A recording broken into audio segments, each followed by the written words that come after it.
what you do in private will show in public. The amount of times of like financial stress, personal stress, family stress. It was our survival. Do it all one day, go to bed, and then do it again. You know, and nothing will drive you more than that.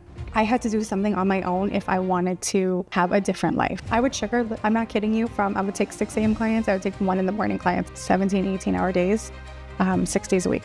Every day owning a business is like, we call Clairissa over and you run and you get knocked on your ass. You know, they're like, it's an overnight success. I'm like, I'm going on 17 years, baby. And I've actually never publicly talked about this.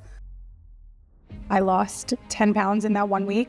I wrote goodbye letters to my kids. Like, I don't think people realize, like, you know, they see Bear and they see success, and I don't think they realize, like, when someone's dragging me and my business, it hurts a lot. My biggest thing was I've never really cared about the money. I've always wanted the freedom to be able to be the one to drop off and pick up my kids from school, to have that freedom. Yeah. The freedom to choose the life that you want to live. Yeah. And I think that's so powerful. I actually think I told you guys more than I've told anyone ever. Clarissa, you've done some like crazy things. You have 4 locations. Mm-hmm. You have multiple staff, multiple clients come through the door. Yeah. Title sponsor of Summer Sound. That's how we found you. I love that. If you had to condense all your knowledge or one thing that the world didn't know about your success into one sentence, what would that be? I think what it really comes down to is what you do in private will show in public. So I really put my head down for many years. There was a time for 5 years I didn't vacation, I didn't eat out. If I got invited out, I ate before. I lived off Sephora samples. Like, I really was so determined to kind of prove myself and not be in a big amount of debt. So really, I think that's the main thing, is what you do in private shows in public. So just really work your ass off. It's really what it comes down to.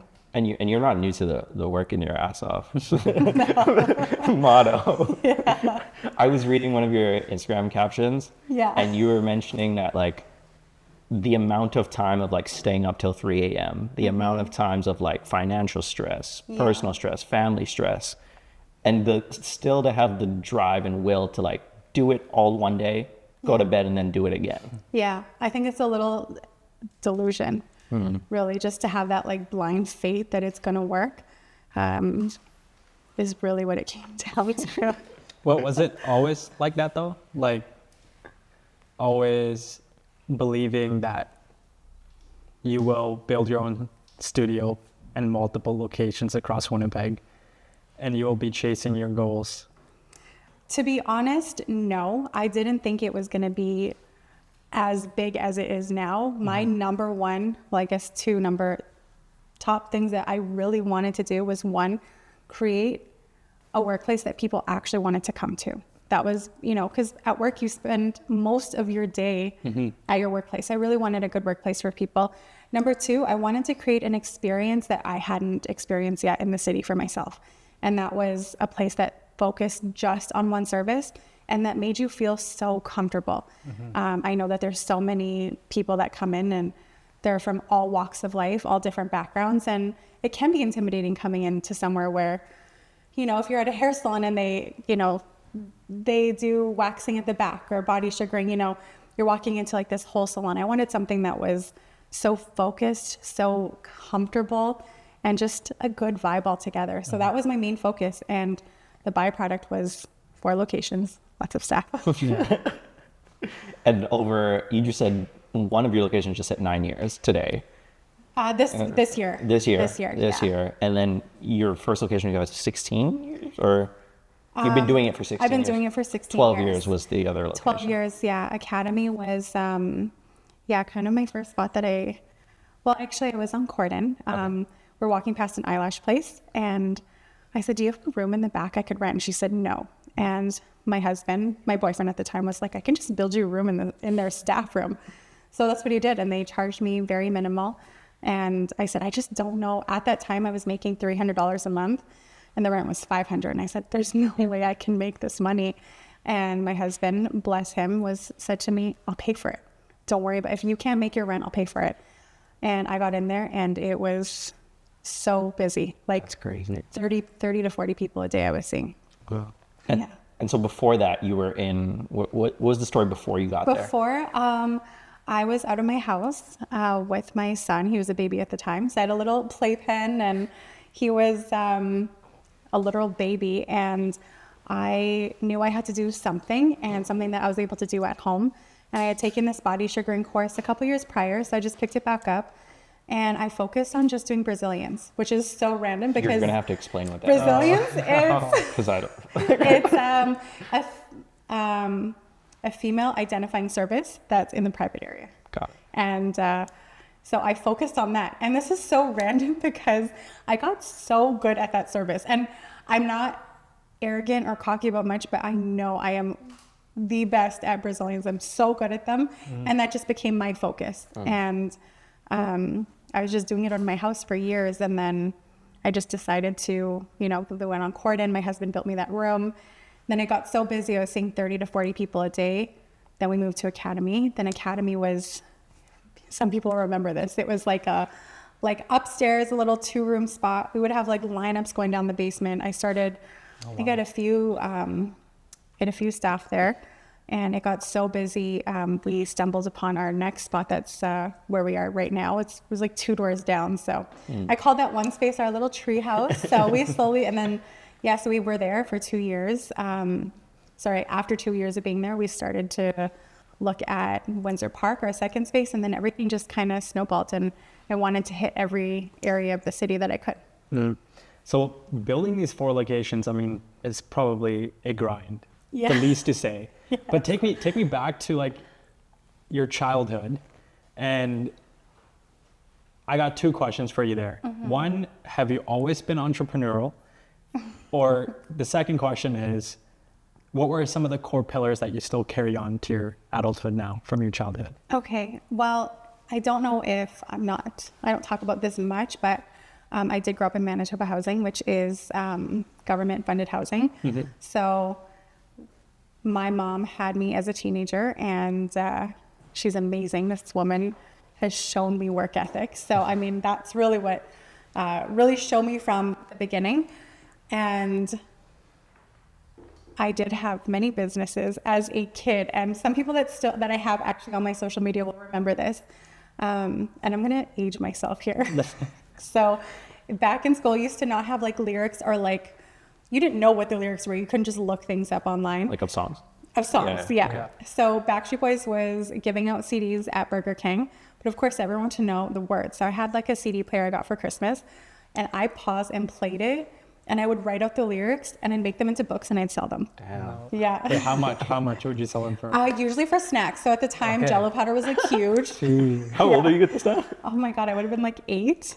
Wow. Yeah. So like YouTube lyrics before, YouTube lyrics were a thing. Yes. Yeah. And then of course they started putting all the lyrics in like the CDs. So I was out of business. Oh. Yeah. So there was that one. That was like my big one.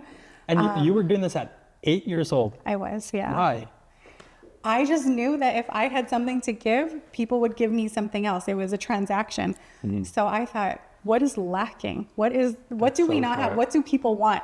What do we not have? Lyrics. What do people want? The lyrics. So Backstreet Boys lyrics is what I gave. That's not what an ordinary 8-year-old thinks, though. I know. You know what? I would literally ask for business subscriptions. I just knew that I had to do something on my own if I wanted to have a different life. And that was...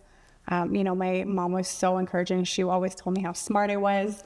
And yeah, it was, I really had that like grit in me from the beginning. Do you remember your first Jell-O packet you got? My what? Your first Jell-O packet that you got from selling? Of course, it was red. Like the first transaction where someone was like, here, I'll give you this instead of this. Do you remember that? Oh yeah. What's the story behind it? It was, at that time, Foursquare was huge. So I just go to the lineups with people in Foursquare. Yeah. And people had their snacks, and the other business I had, which I probably, I don't condone this and I don't encourage it. You can cut this out if you want. But this was before chat, okay? ChatGPT. Really? You were ChatGPT before ChatGPT? I would literally help people write their essays, and they would like buy my lunch, things like that. And I would just help them with it. That's crazy. So I was ChatGPT. We had to come up with intros, bodies, and conclusions. Dude. Like you're doing a full thing? I would do the full essay. Yeah, I would do the full thing. What was the prompt they gave you? Like they just want their work done? Yeah, like I would just help them with Did their you ever get homework. caught? No. Never? No. Wow. Yeah. No, never. Yeah. I mean, the teachers love me though, so bless their souls. I have some of them on my Instagram, so sorry. That's funny. I remember when I was in like grade 10, we did a very similar thing of like, I found a practice test online and I was just like, here, like anyone want this? And someone was like, I'll give you $1 for it. And I went to like our school library and just printed 40 of them. See, you knew it. It made sense. I don't know. I wasn't trying to get any money from it. I just had it and they were like, we'll take it. To be fair, I did this when it really didn't matter. It was in elementary school still. It was like grade 6, okay? So Yeah, this was like not final that exam, bad. 5 vibes. Yeah, sorry guys. I think you probably sold one to me, maybe. I don't know. You might have been a customer. But I remember I got caught, almost got caught in the sense of I walked into the library and the librarian was like, what the hell? There's so many because of the student printer. And I just never picked up like the 20 copies That there is because I was funny. like, I'm not picking these I up. mean, that is brilliant. Yeah. Okay, what else? What else did you do? Oh my gosh, I'm trying to think. The other thing, I would write letters to excuse people from gym class. Wow. Yeah. Just a straight criminal. Yeah, I know. I don't know if you can actually use this stuff on your. Nah, this is gonna be perfect. I don't know Like- if that's illegal. I think you're fine. I think I had really good, like, I don't know why, but my writing as like a child looked like old person writing. So I'd be like, to whom it may concern. So and so, Wow. yeah. Can't go to gym class. Yeah. Dude, that's ChatGPT on peak. I know, in the 90s. It's so crazy. That's funny. That is so cool. Okay, so Yeah. so you were a hustler from day one. From day one, like this Gotcha. just didn't count. Like one day I wasn't like, I should be a bit, I've always been, I'm going to do my own thing. I've done my own thing. And if I want to get what I want, I will do it myself. Do you remember the first like big success? Like Jello packets are cool, a couple dollars here are Yeah. cool. But Yeah. like big one that you felt was big. And you're like, wow. I really think, everyone would say it's, when I opened my first store or having my second, it wasn't even my first location, my second, not even my fourth. Honestly, it was just being able to see my staff buy houses, buy cars, go on trips because of a job that I was able to provide. I think that has been like the most rewarding thing. It's not something that's like tangible, but I think seeing that was really cool. Yeah. Yeah. What about like first customer? Like when you started doing this out of your house, like what was the idea? Like, 'cause you said you had your son and you wanted to make something and do something. Did you just put out a call on like This was the before, world yeah. and being like, hey, like I do this, come on in, or like, This is so funny because this is also before social media was such a thing. yeah. And I just focused on being so good at my service that they would tell their friends. And I would say, if you tell your friend, you can get $10 off. And at that time, my Brazilians were like $20. So it was very cost effective. And I would have friends that would maybe post for me on Instagram, but Instagram was like, everyone had like 6 likes. Like, and if you had 20 likes, you're like, You pop it. who wants my autograph? That's the way it was then. So it was, I think now people don't realize the leverage that they have for social media. Even in the last like 10 years, it's crazy what you can do. So I think that's a huge bonus. But yeah, back then it was, and I did this. It's kind of embarrassing, but I'm going to say it anyways. I literally printed out like a Word document. I used Microsoft Word and I like put some random like block letters on this brochure. It was a trifold. I folded it up and I brought it to the mall and I walked around with my son and I gave it to people saying like, if you come, I'll give you $5 off. I gave it to servers, like literally everyone in the mall I would give it to. That's great. Yeah, I was just annoying. And you did that just when you started your first location in the Corden and when I started an academy. So even like years later, I still did it. Wow. Yeah. Can you talk about the grind that, like, at your house? Do I what? Like the grind at your house to like do all these people, have people coming into your house, like kids playing here, like you're doing. Yeah, like it was. I would I'm not kidding you. I would take 6 a.m. clients. I would take 1 a.m. clients. I did it at any time of the day. I just was so driven by I need to make money and I need to continue to be good at this service and really refine my craft. Do you think you would have done it if you didn't have your son at a young age?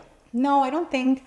I think I would have done it, but I don't think I would have had the intense drive that I did. He was really a big driving factor for this. It was our survival, you know, and nothing will drive you more than that. Yeah. I probably already know the answer to this, but like, why not get a regular job? Why not? You know what? I'm not going to lie. Sometimes I think about it, you know, when it's 2 a.m, 3 a.m, and shit happens. I'm like, do you know, real tempting right now. Yeah. But I really do. I love the mental battle that it takes to run a business, the ups and downs. I've really now learned that I always used to think like, okay, I'm going to do this, this, and this, and then I'll be good. I'll do X, Y, Z, and then I'll be happy. I've now learned that no matter what, there's going to be problems, there's going to be hurdles, and it's just like a matter of just riding those waves and being mentally okay enough to handle them. That's all it comes to. And once I learned like, okay, this is never going to end, we just got to ride with it and focus on mental health, I noticed things did get easier. We always talk about the concept of a roller coaster on our podcast, and where when you're at the top, you're living your life, and when you're at the bottom, you're down in the valleys. What did those valleys look like for you when, you know, you're up at 2 o'clock in the morning thinking that you should give up? Yeah. How do you pull yourself out of that? I want to say and I've actually never publicly talked about this, but one of the lowest points was when I got publicly canceled many years ago. I lost 10 pounds in that 1 week. I cannot believe I still get emotional over this. I wrote goodbye letters to my kids. Like, it was, I don't think people realize, like, you know, they see Bear and they see success, and I don't think they realize, like, it's just me, you know, at the end of the day. And obviously my husband and my team, but when someone's dragging me and my business, it hurts a lot. So, you know, I lost 10 pounds in 1 week. My husband was like picking me up off the ground. Like it was hard. That was probably like the hardest thing I've ever gone through. And I don't think people can realize like the weight of their words on social media. So that was a lot of therapy, a lot of help that I needed from people. And this is why I think it's so important of who you surround yourself with. I had really good people around me. Actually, some of them you've had on your podcast.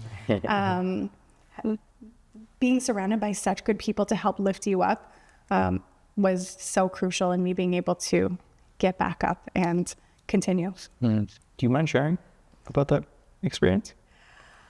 You don't have to. Yeah, I mean, I can. It was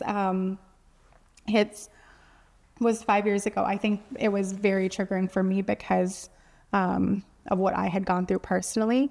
And this, you might need a trigger warning on this for your podcast.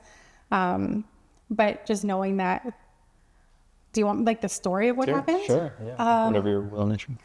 Basically, I had someone that was working for me, and well, they were a contractor. They were running my social media, and women had come forward that he had assaulted them, and people had said that I knew, and it really, I think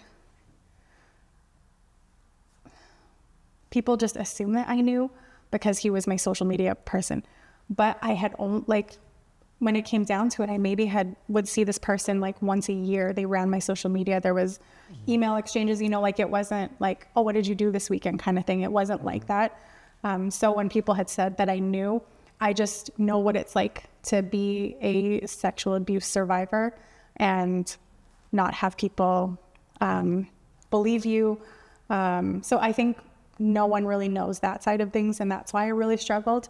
So that one really, really hurt because everyone said, oh, you knew, and it was, I didn't. I said, people were messaging my social media account to the person that was running it. So I didn't see any of these messages, and yeah, so that one really hurt because not one did it bring up, like, it brought up so much of my own trauma that I had endured, but it also hurt me for these women that were going through this as well.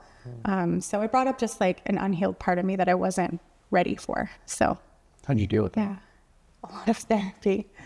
I think that's a lot of like PTSD therapy is was big, and just surrounding myself with good people.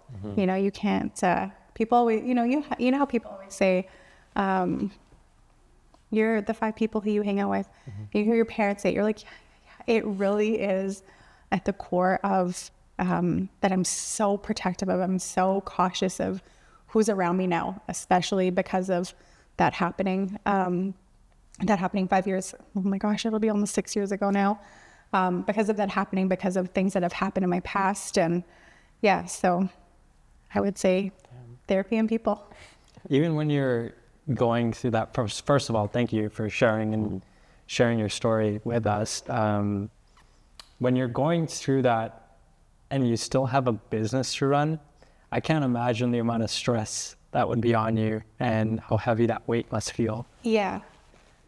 You relied on your team, but were you able to still function with your business when you were going through such a dark time? There was about a week where I couldn't even leave the house. And that was, I think, I want to say like the start of my panic attacks. And I did go through a period of, there was, I would say in the last 5 years that I couldn't leave the house. Like that's how bad my anxiety got, that like triggered something. Now I can, you know, obviously it makes me upset and it does make me emotional still, but I've been able to leave my house for the last year and not worry or, you know, things like that, which sounds so wild because I know people are like, why can't you just leave your house? It was anxiety you just can't explain. It just comes out of nowhere, and you know, it was a process. Yeah, it's so tough because so many people are relying on you, right? Yeah. Like not even your clients, but your staff, your coworkers, and your kids, right? They're relying on you. And when I see mom going through this, I can only imagine what they're experiencing. Talk to me about what the teenagers years look like for you when you transition from middle school to selling lyrics, now in your high school phase. What does that look like? I moved out when I was 16. Wow. Yeah. So I've been on my own for a long time. So being on your own while being in high school, that was tough, but it was my choice. And I worked a lot. I went to school for a little bit because I was still in high school. So I did one course from 8:30 to 9:30. It was family studies. And I would work from 10 to 5 at a hair salon, and then either 5 to 9 at a shoe place, or 5 till 1 in the morning at Moxie's. So I would work 17, 18-hour days, 6 days a week. Wow. Yeah. So it was never a break. I'll say that. And then I had my son very young. Well, I wouldn't say very young, but pretty young. I was 22. And then I started Bear like pretty much right after that. So it's been a hustle. You mentioned that like Adam helped you pay the rent. When you have a partner so supportive like that, what does that feel like? Like when they're like, I got you, you just chase your goal. That's like insane. Right? Yeah. Like it's, you know, like we talked about that when I was going through that hard time. Not only was it my husband, I had my managers that helped me run things. You know, my head sugarist, you know I can rely on them, things like that. Like, I wish I could say, oh, I just did it. It is so not me. It's my good friends around me, my mentors that I have around me. But my husband, he is the most supportive like he blindly supports me, no matter what. Like when we opened up Windsor Park, he was like, yeah, no problem. I got this. I'll renovate it. Even though it was in the middle of a Irish dance studio and a Siamese cat rescue, he said, no problem, I got it. Then Academy, I said, I think we could really use 4 rooms here. It was triple the space of what we had at our space next door. And we actually just put a 5th room in. And we just did that this year. It's so busy there. And then here, like, he's just very, I can't even explain it. Like, it's just this invisible, like wings, you know, like you just know you can do it. And you just know that you have this safe place to fall on. What's your decision-making process when you like are thinking, okay, we need more space, we need a new room, we need new this, new that, more of this? What's your decision-making process? I feel like this is probably the worst answer, but I am very impulsive and I don't have much fear when it comes to things because I know what it's like to be very poor and not have much. So I kind of just don't care. If it doesn't work out, it's not going to work out. Then it'll just be a lesson. Because if I lose money or if I don't make money, I've been poor before. It's okay. I've made it. And you've made it out of it. Yeah. So you know you can do it again. Yeah. So I think it's, I just do things. That's it. And I think that's just been the secret to so much of what I've done. Like even our Bear at Home kits. I didn't wait for it. And that's what I was saying to you earlier. At least you did it. That's the point is you got to just do it. I think if I had waited for everything to be perfectly aesthetic and everything to be great, and even my Bear at Home, I just said, everyone wanted something to do at home. I literally microwaved big sugar tubs, put them into smaller ones, sealed them, put them in gift bags, handed a note, and we sold them, and we sold thousands. Wow. So I think had I waited, I would have waited a year and lost out on a year of doing sales. So yeah, I think it's just being a little fearless and a little impulsive and brave. Yeah. We were talking about this actually like 2 days ago. Robin calls me and he's like, how do you grow a podcast? Like, how do you just do it? And what are the unintentional things that we do that allow us to excel? And I really couldn't figure out. I was like, dude, I don't know what you're talking about. I don't know what you're smoking right now, but. Do you have an answer yet? Have you thought about it? No. I have. And? There's a lot of like the unintentional stuff of the way we ask questions, what we ask, who we ask. That's definitely like unintentional, but it's also a genuine curiosity of a 4-year-old. Yeah. Hey, why do you do that? Tell me why. Tell me why it smells nice in here. Yeah. That's an actual question we want to know. You're like actually genuinely. Like a genuine curiosity of always asking like a 4-year-old of why is that person in the position they are today? Yeah. And never stopping at, like if you ask a 4-year-old, you probably have this experience, I don't. But I have cousins who've been through that of like, hey, why is the sky blue? Because it's blue. Why? Because it reflects the water in the sun, but why? And they just never stop. Never, yeah. And so I think that's a part of something after I called him and like reflected on it. I was like, no, you just like keep going. Like you just keep asking those questions of keep going deeper and digging deeper and deeper. Well, if you think about it, if you even look at our messages, you guys are persistent but steady. Like it's not like a everyday kind of thing, but we've been talking for the last couple of years. Yeah. And you guys, you didn't just say, oh, you know what, fuck it just didn't work. So I would say it's a confident persistence. So I think that also plays a role in I also have the confidence of like, I know you're not going anywhere and I know we're not going anywhere. Yeah. So if it's not now, it's okay. Yeah. Like we'll cross paths. The story's only gonna get bigger, right? Like it's okay. Like if we interviewed you 2 years ago versus interviewing you now, like you're not going anywhere. That's true. Neither are we. Yeah. So but to piggyback off what he was asking, what are some unintentional things that you do that if you were to think about them, like there is intention behind it? I would say that's hard because it is intentional, but we actually write like things on the walls while we're renovating each space, like good omens and like literal intentions of what we want to do. Like what? We almost like bless the space in a way. I've had elders come and bless the space. I am part Indigenous, so that's a big thing that we do. But intentions, we write things like success, home, warmth, things like that on the wall.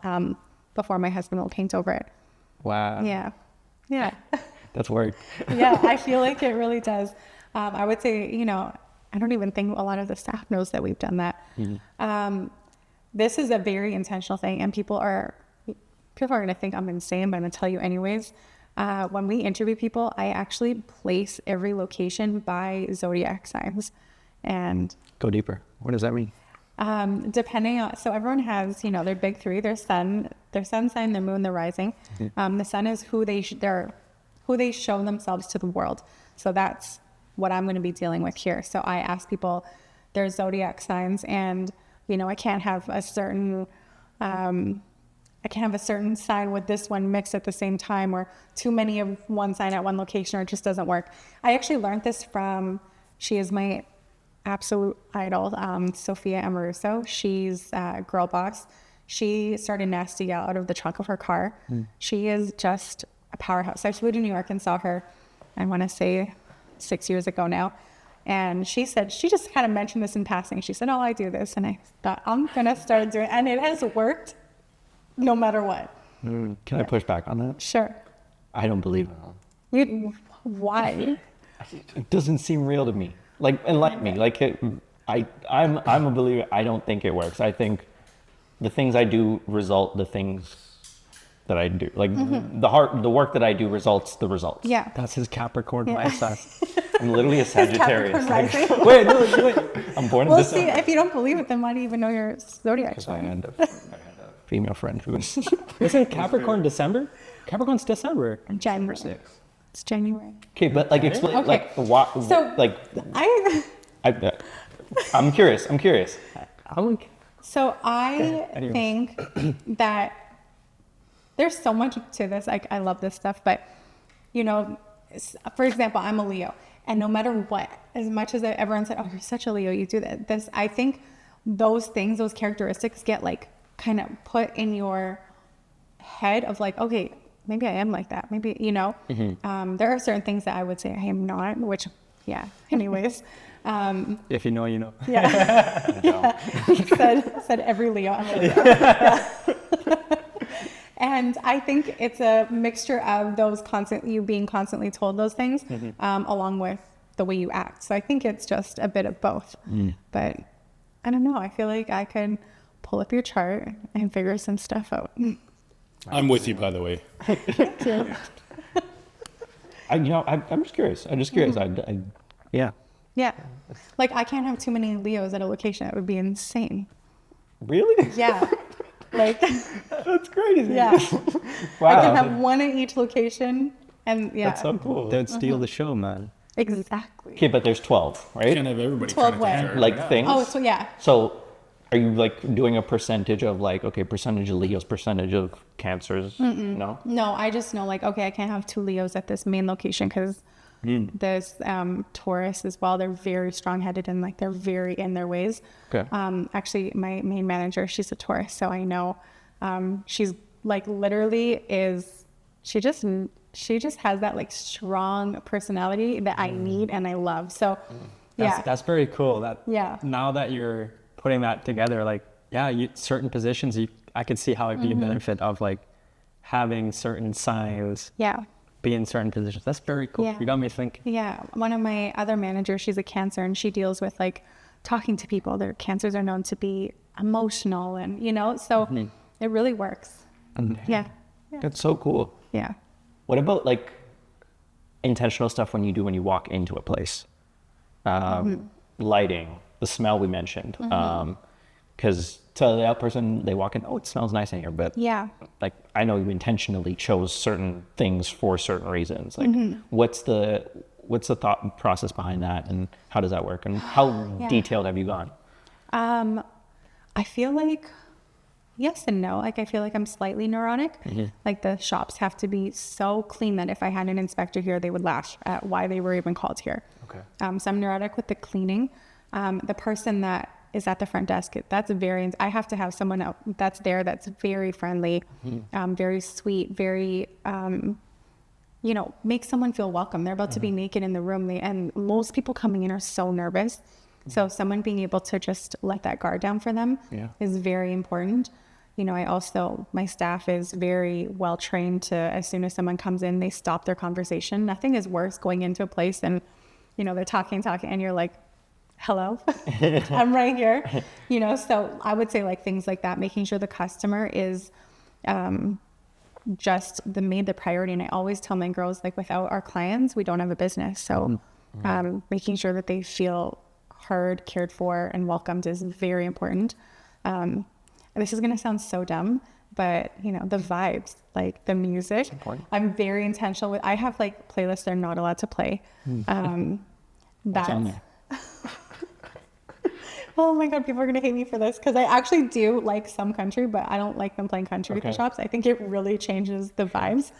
I'm not a hater on country, but I'm a hater on it being at the shops. Okay. Like, hard rock and roll is not very soothing, so I like them to play like Drake, R&B, like it's just vibey when you come in.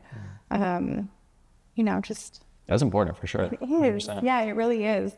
You mentioned on the walls you write home success and you manifest those feelings for the shop before it gets painted.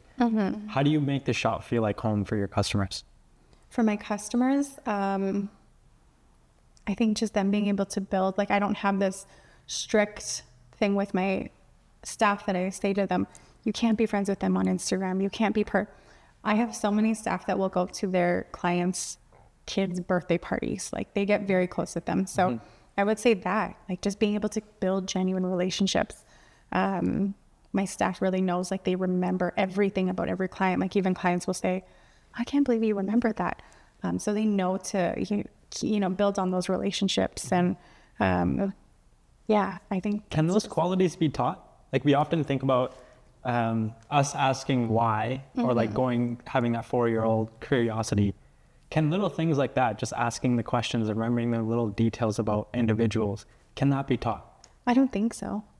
No, I mean, you can teach someone like, oh, make sure you ask this and this. But if there's not a genuine, interest from my staff side to be like, I want to be this person's friend. And everyone always says, I feel like it's a therapy session here, which I love. It's so nice because our clients come in, we don't know any of their circle. So they just tell us all the tea. And my staff knows like anything that's, it's actually in our contracts. What's said in those rooms is kept in those rooms so that our clients can feel safe to be able to tell us everything that they want to. So yeah, they just, I can tell as soon as I have a sugarist on if they're going to be able to build on those relationships. You probably did all of this by yourself without like actually thinking about them. When you hired the first person, when you hired on a team, what was that process of like breaking down what you actually did to be able to teach somebody else those things? I actually remember my very first, I still work with her today. She's amazing. She had said, because when I would have 30 to 40 clients, I'm not kidding you, I would quickly sugar them, take their payment, clean the room, rebook them. I would do everything. Then I'd clean the whole shop, do my cash outs, do everything. Yeah. And she said, why don't I work front desk for you? And I said, no way, are you crazy? I'm not gonna pay you to sit at my front desk. And she said, why don't we just try like 3 days a week, like Monday, Wednesday, Friday. If you don't need me, then don't worry about it. Yeah. I had her for, I want to say 2 weeks. It's been 11 years. Yeah. That's wild. Yeah. So that was my first one. And, making sure I had like a good process in training and what I needed from every staff I hired from there. I think that was the biggest thing that I didn't know. I'm like, how do I know when I need to hire for this? How do I know when I need an accountant? Because of my background and I didn't have formal business training. I dropped out of university. I didn't know anything. So really I'm learning this on the go. So it was quite the learning process. And how did it evolve over time? Which part? The training process and the building on people, bringing on people and bigger and bigger and bigger. It was training. It got to be that we had so many clients coming in that I couldn't keep up with. I couldn't keep up with the demand. So bringing on people that either already knew how to sugar or that I could train was so helpful. So opening up more schedules, and when their schedules got filled, then I would bring on another sugarist, and it just snowballed from there.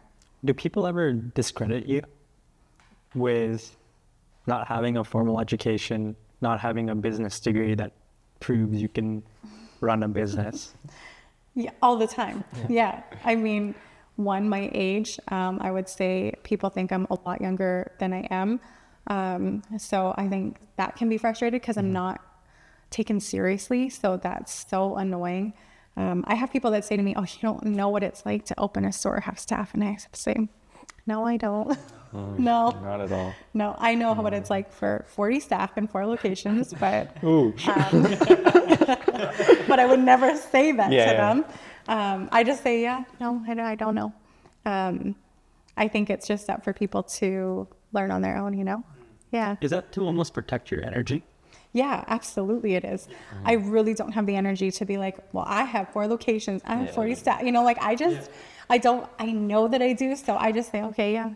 Yeah, and who doesn't benefit at the end of the day? If you Exactly. Yeah. And I always, you know, in my head, I'm like, yeah, I know what it's like. But I always just say, if you need help, let me know. Like I did business coaching for a while. I don't do it anymore. But, you know, I love helping out other women that are in business, even if they do say a little snarky things like that.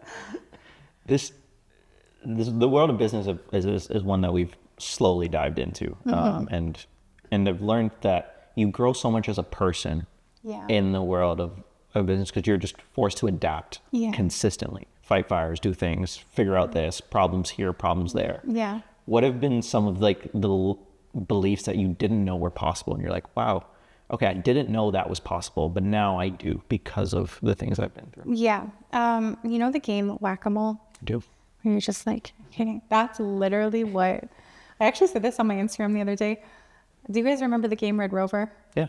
And you would like strong arm, and people are like, we call so every day owning a business is like, we call Clairissa over, and you run and you get knocked on your ass. That's literally what it is like. And I would say the biggest thing that I want to say is I've learned to just stay. I always take 24 hours. If something really pisses me off or something happens that I don't know if I can, my rule is 24 hours. And if I still feel like sending that email, if I still feel like doing XYZ, then I'll do it because I know that I've taken a full 24 hours. But usually by then I'm like, it's not that big of a deal. What was the conscious decision of sponsoring Summer of Sound and being the title sponsor? First of all, smart move. But yeah. Thank you. Yeah. Bless Stephen Hua. He puts on an amazing event, as you guys know. Yeah. What was the decision in doing that? Yeah, like why a EDM festival? Because initially I would think the crowd is so different. But now that I'm actually saying that out loud, it's almost to the point of where you're trying to target, because it is that demographic of your people, right? So yeah, what was the conscious decision of sponsoring? You know, with advertising, there's no tangible, like, oh, we're going to get back 20 clients from this, 50 clients. There's nothing tangible with advertising. So I knew, you know, we started with Summer of Sound actually quite a few years ago. I want to say like 5 or 6. It's so big now, which is really cool to see. I think he's done such an amazing job with the festival. The biggest thing is the exposure. You look at how many people go to these things, and everyone's wearing, what is it? Not a necklace, a lanyard. Lanyard, yes. Lanyard. Our names are on those. Our names are on the TVs. They're in the radio ads. You know, it's like that repetition of hearing someone's business name constantly. And so when someone thinks, oh, I need to get sugared, I want them to think of us. And that's really that was my whole thought process. So does it actually work? Like, do you see your ROI on that? It is honestly so hard to, it's really hard to track. I wouldn't say there's a tangible ROI on it. I mean, you guys found me through Summer of Sound, so that's not something that I could say, oh, because, you know, but it's a really cool byproduct of it. I'm also not looking up bare body sugar. Exactly. So like that's not my go-to feed. So exactly. Yeah. Fair. What are some like other marketing things that you have done to bring people in the door? You mentioned the flyers like in the mall. Those 3 foldings. Yeah, my Microsoft Word. Yeah. Some I want to say crazy things that I've done. I've actually been able to. I'm still in contact with her today. We sent out a package, our at-home sugar kit, to one of the Love Island season winners. No way. Many years ago. She's from season 1. You're smart. Yeah. So she got one. So that one was really cool. Just, you know, messaging people, asking them, like, do you get sugared? Would you want to get sugared? Yeah. I really think the biggest thing that I have is audacity. And I will you want someone serving us? Have you been sugared? Do you want to come get sugar? I'll give you a discount. Things like that. Just not being scared to, you know, promote your business. I mean, think about Fashion Nova. They literally send you 89, you guys wouldn't know this, but they send you 89 texts a day. So If, you know, like they have no shame. So, you know, plug your own business. I think people are so shy. I'm not, I just don't care. I just want people to come in because I know we provide such an exceptional service. What are your thoughts on competition?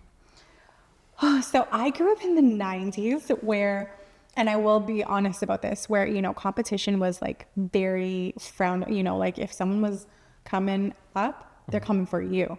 And that to be able to unlearn that was very hard, because even when I first started, if I heard it, I'm like, what do you mean? Pardon you know, like I even had like a little feud with my sister. I'm like, we can't both sugar. This is crazy, you know, like, so, and looking back, that's such an unhealthy way to think about it. And now, you know, competition, I think, is so healthy, and being friends with other people that are in the industry, because had I had friends or, you know, people that were in the same industry, I probably would have learned things so much faster, because I was doing it all on my own. It was very hard to, it's hard to wrap my mind around. So it was very lonely. So unlearning that behavior of being like, you know, a mean girl about competition, into being more of like community based, that was a hard jump, but a very good one, a healthy one, as it should be. So, yeah. Have you partnered with other similar businesses that provide the same service? I wouldn't say partnered, but we do refer, like if we're too full, we'll refer people to other sugar, like my sister, you know, so it's great. Yeah. And my sister will call me and say, can you take this class? So it's great now. And I thought, it sucks that, you know, that was the way things were a few years ago. But have you ever talked about partnering together? We actually used to work together. Oh, no way. What was that like? Yeah. You know, working with family is hard. It's This really is your hard. actual sister, not My like just real, like That's my real. Okay. It was hard, you know, because it's your sibling. It's really tough. But it's good. We have our own thing now and it works. So, yeah. My view on competition has changed recently as well. Yeah. And the only reason that is because I read this thing about Elon Musk, and he said he released all of his patents for electric vehicles to everybody else for free. And the only reason he did that was because he was like, even if everyone does electric vehicles, the customer base is going to come to the best ones. Yeah. I like that. And so Yeah. I was like, that's a great point. Yeah. Yeah. You know, it's good because it breaks that. When I first started, people are like, what is sugaring? Like, I don't understand what it is. So now when other places open up, and it's great because it breaks the market for me, where I'm not having to explain sugaring is lemon juice, you know, like I don't have to go through that. They already know because they've been to a different sugaring place. So I will say that's the good part. I think the only thing that I do get very protective of is my business name, because we are trademarked. So people using that's one that I'm like, oh, no. You're not using my business name. Yeah, of course. So I would say that's kind of the boundary I draw with that one. I feel like we should have started with this question. But for the audience that were not aware. And myself. I did the research before coming here, so. Well, I can get some sugar out and I'll show you. I'm just kidding. Let's do it. Let's do it. Sugar here. Yeah. I can sugar his arm, get his reaction. Does it feel good? No, it does hurt, I will say, Okay. the first time, but it is, it's a paste of sugar, lemon juice, and water that actually, it's my other business that we started called Raw Sugar Co. So we developed our own sugar paste. So it actually comes from the ancient Egyptians, which is really cool. It's been around for forever. Okay. And it was the first form of hair removal, and it's like a ball and put on your skin, and it's all done like with your wrist. There's no strips, nothing. So it's like wax. No, come on, dude. the results are so Sorry, pardon my naivety. Yeah, that's totally fine. So waxing is a completely different formula. It's not just sugar, lemon juice, and water. There's a lot more stuff that's in it. So if it gets on your skin, it's really hard to take off. Whereas our paste is water soluble. It can come off with a cloth. Like it's so natural. You could eat it. I would not recommend it. But I was actually going to say it's lemonade, but it tastes like. Have you guys been to Festival? Yeah. You know, like the sugar that you like roll in the snow. maple. That's Yeah, literally what it okay, tastes like. Yeah. Okay. Yeah. Okay. How does that work? Like So- scientifically, or like What do you mean? so you put it on like a surface and then Yeah, it just like rolls you would off? just. So say my hair grows like this way. Okay. With sugar, you apply it against your hair growth and you remove it in the way that it grows. Whereas waxing is the opposite. Oh. So that's why sugaring lasts so long, is because we're actually removing it at the roots, and it like follicles? takes the follicles out. Yeah. I'm educated. Yeah. Right? See, he's Look did at his the guy. homework. My mom's an See, esthetician. So he knows. Yeah. Damn. Yeah. Did you take formal training on like Yeah. this and like talk, like is there a school for this? No, it's actually very hard to find courses to take. I only train in-house. I just don't have the time to also do that as well. But I took a course. It's 2 days. My training is about 2 months. So mine is very intensive. Like the girls have to sugar like 50 plus people before they're even put on the schedule. Wow. Yeah. Mine is, I probably have the most rigorous training in Canada. Really? Yeah. And that's purposely. 100%. Yes.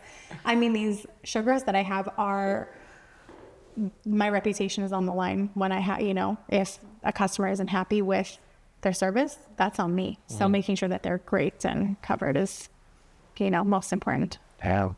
Right. okay. So just because of the customer service, the 2-month training program, is your staff getting paid for that 2-month training program, or is that on them? So I pay for all the services. Okay. Yeah. Yeah. Yeah. So any person that comes in, their service is free. So I pay for it.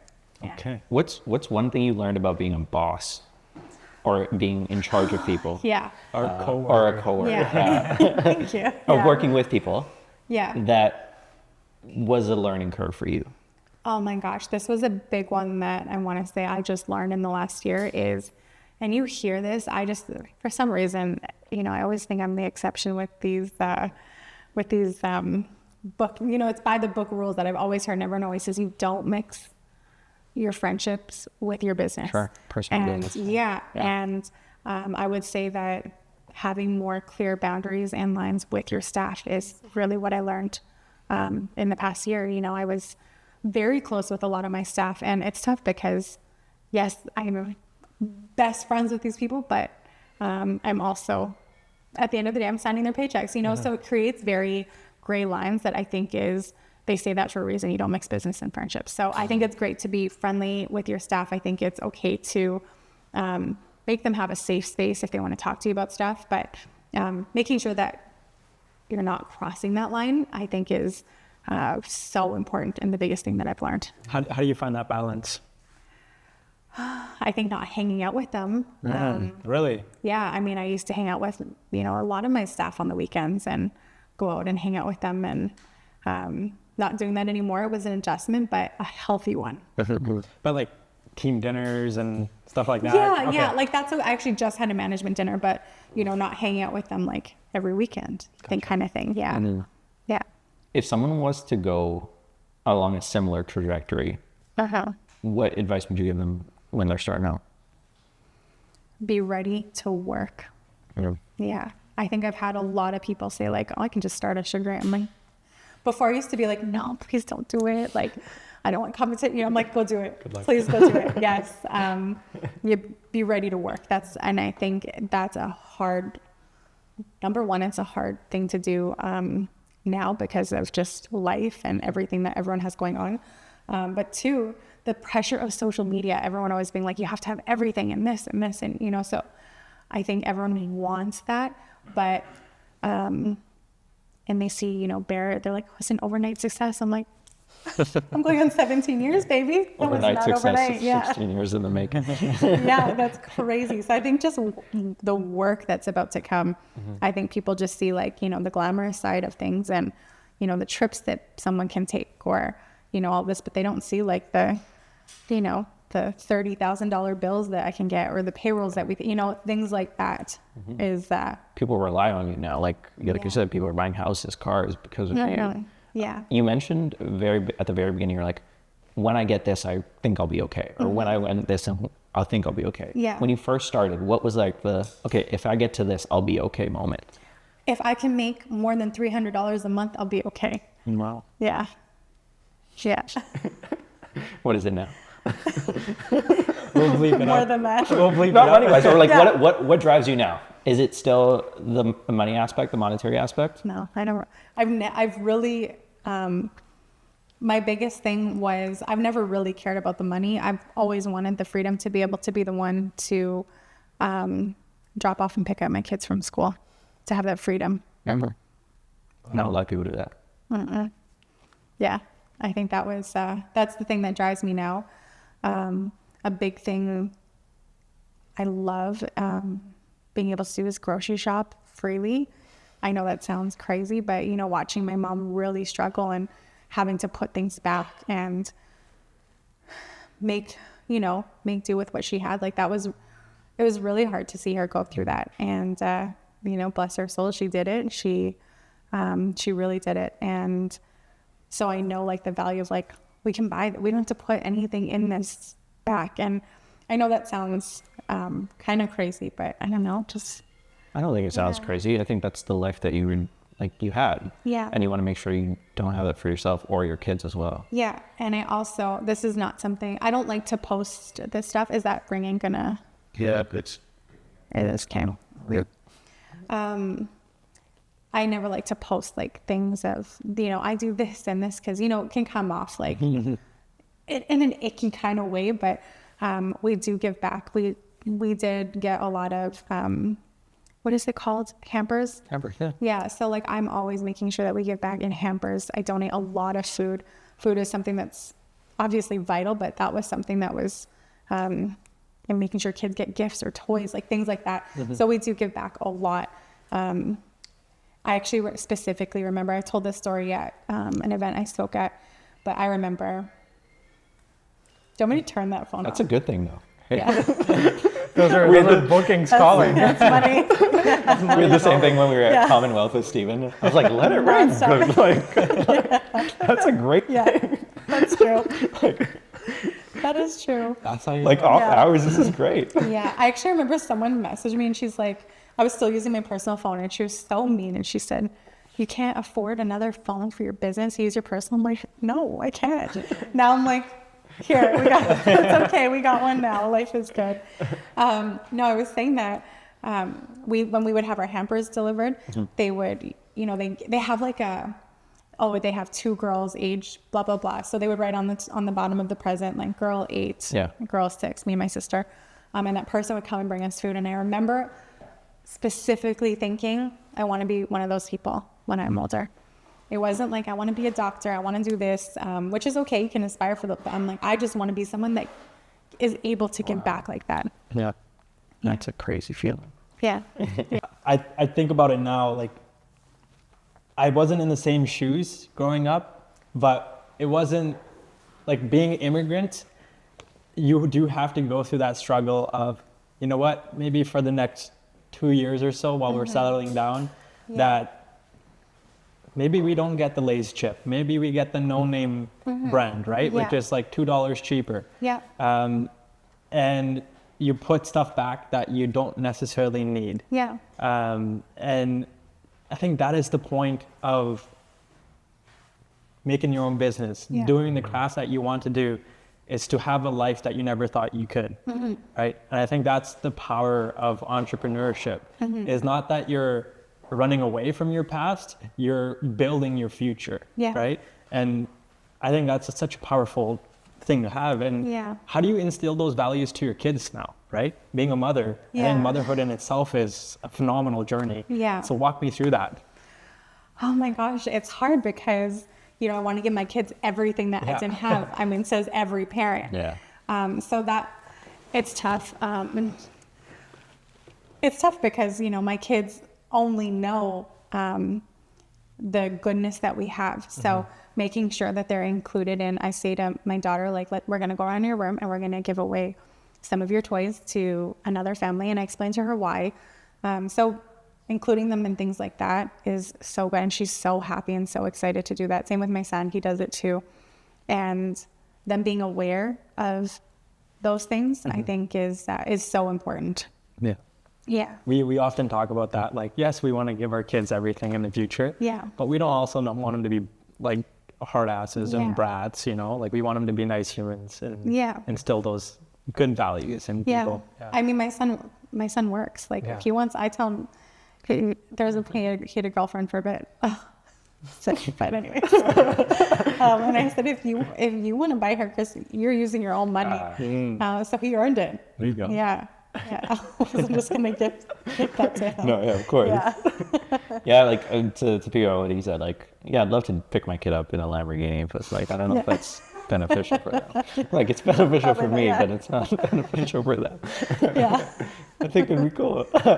But he would be the coolest kid in school, or he or she. Yeah, but like, what's cool that, like, what does that matter? Like, I don't know. Yeah. I don't know. I'm not there yet. I can't relate. Yeah. I honestly think, I always tell both my kids this. I used to do this thing with my son, like hands are for, and he would finish sentence, helping, not hurting, things like that. And I would say, what do we always do? Include people. I was always the one that was left out. And I was in a school where it was predominantly, families that I remember they were like, how many people live in a house? How many people live in a townhouse? I'm like the only one, So I was always left out. I didn't have all of the nice clothes, and it wasn't for lack of my mom not wanting to give them. There was just, she was surviving, and does that all really matter now? No, like it really doesn't. And I make sure my kids are the one, if you see someone sitting by themselves, you include them no matter what. And so I always try and make sure that they're remembering those things. Did you have a newfound appreciation for your parents? Oh my gosh, yeah. Yeah. Especially when I first moved out on my own, I'm like, I gotta buy a broom and salt and pepper. Like this, what? Cutlery? This just, like things like that, of course. But I think my dad is an immigrant. My mom, of course, a teen mom. So I think now realizing like my dad not really knowing English and coming to Winnipeg of all places. My mom's from Montreal and my dad's from the Philippines. And I thought, well, I'm just kidding. I actually love Winnipeg. I just hate the winters. That's it. I know everyone hates on Winnipeg. I love it here. But yeah, definitely just having a real appreciation for, as a newcomer to Canada, like that's so wild, even traveling, I think about, can you imagine if we were just like, okay, we're moving here, we have no money, we're just going to make it work, but we don't know the language. To me, that mindset is so wild to want to come here and give your family a better life. My mom, being a teen mom to 2 kids is the mental, I always joke with my mom and I always say, I'm so sorry I was so mean when I was little because I was spicy. And so, yeah, I would say that was a huge thing that I was like, I cannot believe not only were you a teen mom, there's no social media for support like mom groups and all of this. And, but she had 2, she had a toddler and a baby, like that's wild. So, and she put herself through school and got a really good job and, things like that. I just think like that is actually crazy. I think that's more than what monetary success could ever bring. Yeah. Is the realization that, the shitty cards that I was dealt, I turned out okay. Like with everything that could have went wrong. Yeah. You kind of paved your own path and you've bought in yourself that freedom. Yeah. The freedom to choose the life that you want to live. Yeah. And I think that's so powerful. Like, thank you. Yeah, it's incredible. What is your advice for the female entrepreneurs out there? If you were in a crowd watching someone on stage, a girl boss or a girl coworker presenting, what's one thing that you would want to hear that would change your life? Do not give a fuck about what anyone thinks. It's none of your business. Yeah. I'm closer to 40 now, which is so wild to say, but I wish that I felt this 20 years ago and just not cared. It's none of my business. Like, stop it. Who cares? That would be it. Can you talk about some of the byproducts that you've had because of the business? So you mentioned like you spoke on in front of like 17,000 people. Yeah. Like, what are some other cool things that you've done? Because not only are you sharing your story, you're inspiring all those people in the room, and like maybe 1 people, maybe 10 people, maybe 10,000 people. Somebody's gonna take something from that. Yeah. You spoke at WE, right? I did, yeah. Oh my gosh. I went to that Stop it. Not when you were not when you were presenting, sorry, but like I've been to that festival or like the experience as a kid. Really cool, Before they went bankrupt? Before they went bankrupt. Yeah. I think this was in Yeah. I was probably in grade 4 or 5, and you go to the back then it was the MTS Center. That's where it was. Yeah. What year did you perform? It Or would have been present? 6 years ago. So I want to say 2019. Okay. Yeah. But it Or was no, 2018. Yeah. that experience in itself from I to we, like, oh my God, like it's It's insane. really cool. It's life changing. Yeah. You know, it's so insane because I stepped out on stage and I was not scared. Like, it was a really cool experience. Wow. Yeah, it was, you know, to a lot of these kids that were there, a lot of them reminded me of me. And, you know, I wish that I had someone that looked like me, that had my same skin color, that were sharing things with us. And so that was, I felt, was a really cool thing to do. Can you break down the story of how you got that opportunity, what happened, what you felt when you got it, what you felt when you got on stage, when you got off? And, you know, also back then we didn't have ChatGPT, so I actually had to write my speech. But they called me. I think actually that year I had won top 40 under 40 with, I think, Future 40 with CBC News. Okay.